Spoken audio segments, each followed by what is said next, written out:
श्री रामकृष्ण देव के उपदेश वचनामृत पृष्ठ क्रमांक 383 परिच्छेद 64 जीवनोद्देश्य ईश्वर दर्शन।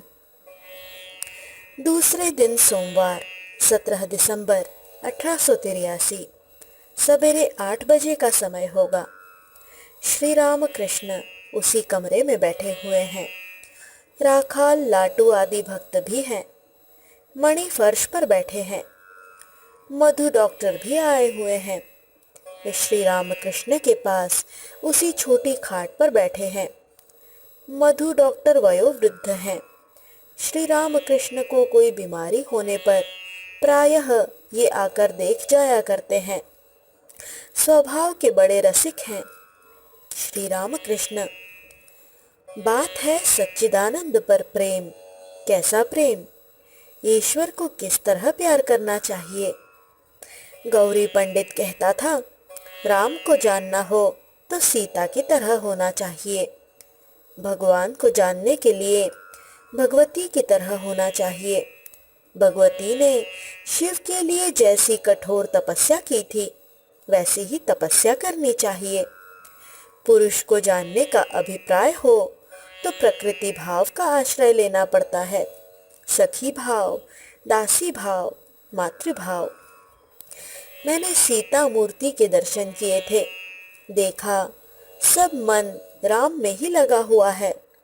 योनि, हाथ, पैर, कपड़े लत्ते किसी पर दृष्टि नहीं है। मानो जीवन ही राममय है। राम के बिना रहे, राम को बिना पाए जी नहीं सकती। मणि, जी हाँ, जैसे पगली।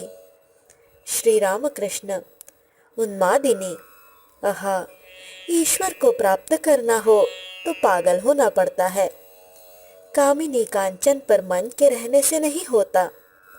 कामिनी के साथ रमण, इसमें क्या सुख है?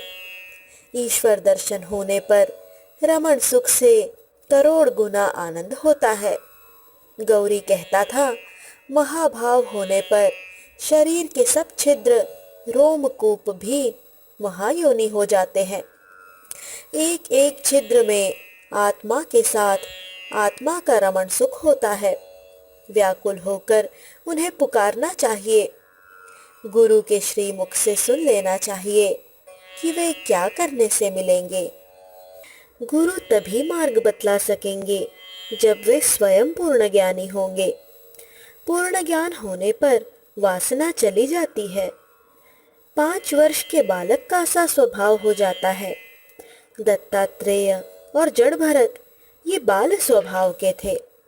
मणि, जी हाँ, इनके बारे में लोगों को ज्ञात है, पर इनके अलावा और भी कितने ही ज्ञानी इनकी तरह के हो गए होंगे। श्री रामकृष्ण, हाँ, ज्ञानी की सब वासना चली जाती है और कुछ रह जाती है, उसमें कोई हानि नहीं होती। पारस पत्थर के छू जाने पर तलवार सोने की हो जाती है, फिर उस तलवार से हिंसा का काम नहीं होता। इसी तरह ज्ञानी में काम क्रोध का आकार मात्र रहता है, नाम मात्र, उससे कोई अनर्थ नहीं होता। मणि, आप जैसा कहा करते हैं, ज्ञानी तीनों गुणों से परे हो जाता है। सत्व, रज और तम, किसी गुण के वश में वह नहीं रहता। ये तीनों गुण डकैत हैं। श्री रामकृष्ण, इस बात की धारणा करनी चाहिए। मणि, पूर्ण ज्ञानी संसार में शायद 3-4 मनुष्य से अधिक न होंगे। श्री रामकृष्ण, क्यों? पश्चिम के मठों में तो बहुत से साधु सन्यासी दिख पड़ते हैं। मणि, जी, इस तरह का सन्यासी तो मैं भी हो जाऊं। इस बात पर श्री रामकृष्ण कुछ देर तक मणि की ओर देखते रहे। श्री रामकृष्ण, मणि से, क्या? सब त्याग कर। मणि, माया के बिना गए क्या होगा?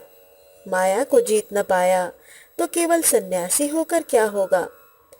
सब लोग कुछ समय तक चुप रहे, त्रिगुणातीत भक्त बालक के समान। मणि, अच्छा, त्रिगुणातीत भक्ति किसे कहते हैं?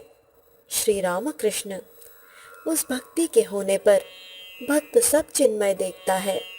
चिन्मय श्याम, चिन्मय धाम, भक्त भी चिन्मय, सब चिन्मय।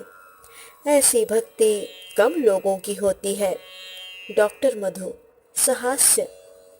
त्रिगुणातीत भक्त अर्थात भक्त किसी गुण के वश नहीं। श्री राम कृष्ण, सहास्य। हाँ, जैसे 5 साल का लड़का किसी गुण के वश नहीं। दोपहर को भोजन के बाद श्री राम कृष्ण थोड़ा विश्राम कर रहे हैं। श्री मणिलाल मल्लिक ने आकर प्रणाम किया, फिर जमीन पर बैठ गए। मणि भी जमीन पर बैठे हुए हैं। श्री राम कृष्ण लेटे लेटे ही मणि मल्लिक के साथ बातचीत कर रहे हैं और एक एक बात कह रहे हैं। मणि मल्लिक, आप केशव सेन को देखने गए थे?